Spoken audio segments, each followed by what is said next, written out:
Imagine you visit a foreign country or maybe a different state where you don't speak the language. You can still manage to order food using hand gestures or signs, right? How do you think we manage to do this?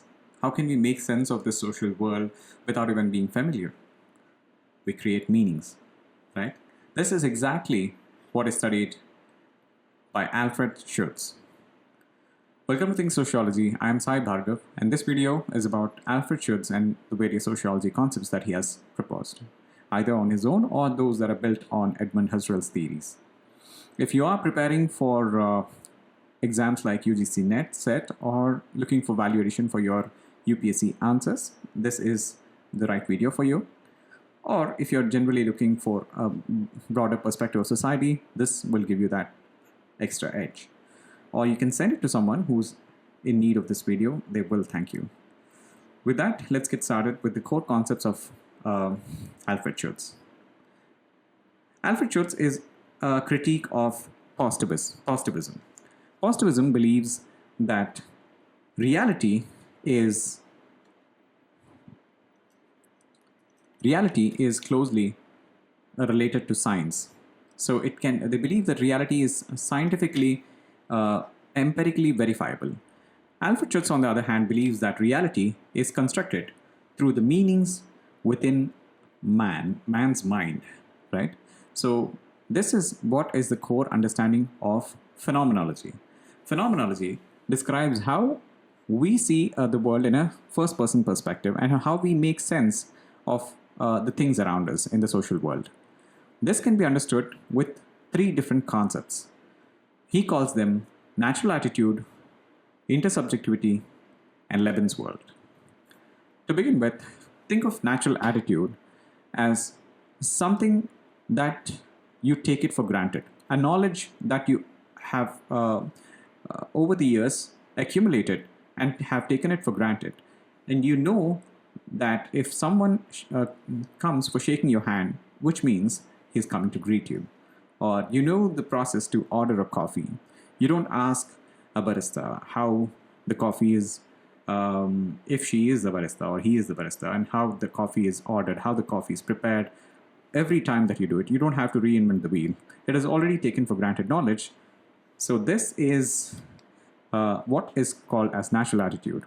So this is primarily given by Edmund Husserl, and this is later built upon by Alfred Schütz. Now, natural attitude is within one's own mind. These are the concepts that are believed to be within an individual mind and that are taken for granted. Now, imagine you're interacting with two or more people. Then comes the concept of intersubjectivity, where the meaning is shared between two or more individuals. And there's a common understanding that people look at the same action with the same understanding. So you don't have to reinvent things. When someone says hello, or you look at someone and someone winks, or someone nods their head, you know exactly what they mean, right? This is because this is what he calls as intersubjectivity.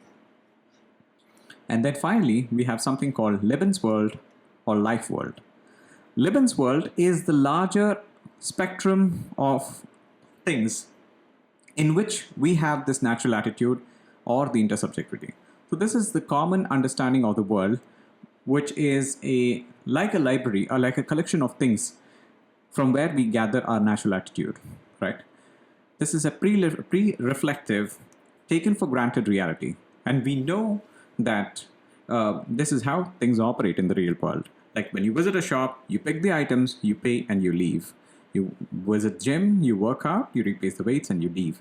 So this is a common knowledge. You do not ask why people do the things the way they do, right?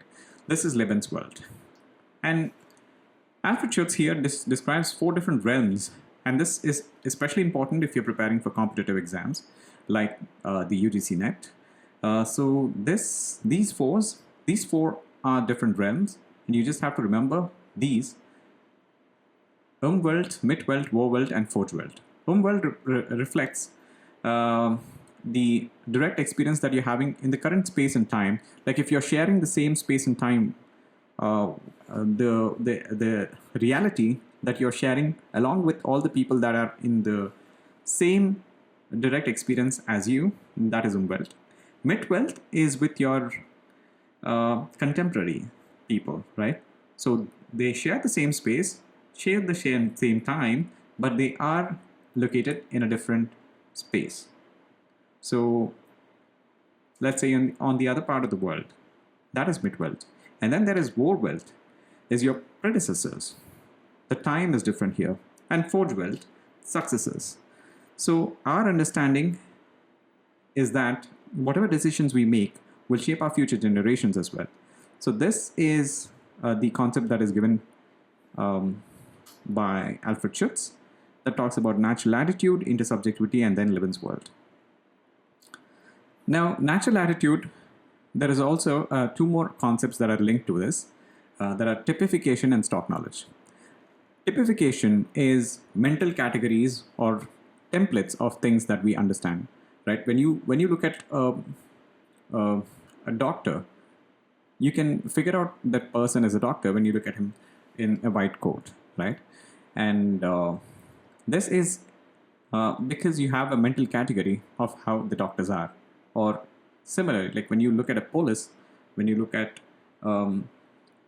let's say, a watchman, you know exactly with their uniform. You have a mental category of what they are because of the typification or the mental template that you have about them. So this is typification that is used for developing your natural attitude. And then there is stock knowledge. Stock knowledge is a custom knowledge that is built based on your experiences and assumptions about life, right? So it is socially derived and it varies based on one's cultural ideas. So how to sit in class or how to cross the road, each one will have their own interpretation based on their own cultural background and class and experience. So this is the stock knowledge which will add to our natural attitude. There is something also called as recipe knowledge. Recipe knowledge is a subset of stock knowledge, and it deals with a practical knowledge that is used for making things. So wherever the question of how to comes, how to do certain things, this is known as recipe knowledge, right? This is a subset of stock knowledge. And for instance, if whenever someone helps you, you say thank you, right? So this is socially accepted patterns. So recipe knowledge is also contributing to your natural attitude. So these are the concepts that are given under phenomenology. Apart from this, Alfred Schütz also talks about relevance. Now this is very important, at least if you are someone who's on the social media, right? Now, he explained three different kinds of relevance, like thematic relevance, interpretative relevance, and motivational relevance. In order to understand these, let's think about the most relevant or more common example is the Instagram reels.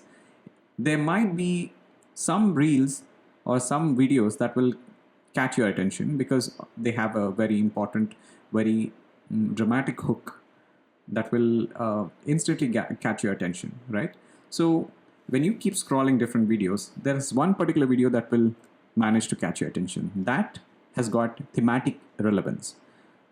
Suddenly it becomes the central theme of your thinking, right? For instance, if someone's interested about dance and they see a video of phenomenal dance, that becomes very thematically relevant for them. But a slightly more related concept here is motivational relevance. Well, here I don't think this is this is more of an example that is relevant for motivational relevance, right? Motivational relevance is something where something that is aligned with your goals, interests, and intentions becomes more relevant for you. For example, if you are hungry, food catches your attention, right? So this is because it aligns with your interests. So that is motivational relevance. And finally, there is interpretative relevance. This is use of stock knowledge. Whatever knowledge that you gathered from the world around you, that stock knowledge is used to make sense of something around you, right? So when you see that a teacher is entering the lecture hall, then you know which means the lecture is going to begin. So this is all about relevance. Now then, we have a few more concepts. Alfred Schütz talks about multiple realities. So he proposes that the world we live in every day, in the morning, where you go to work, where you discharge your duties, all of that is your everyday life. At the same time, there is also a religious world where you spend time with your inner being or a higher power. So that is your spiritual world. And there's also an artistic world where you crave for aesthetics and where you express your creativity.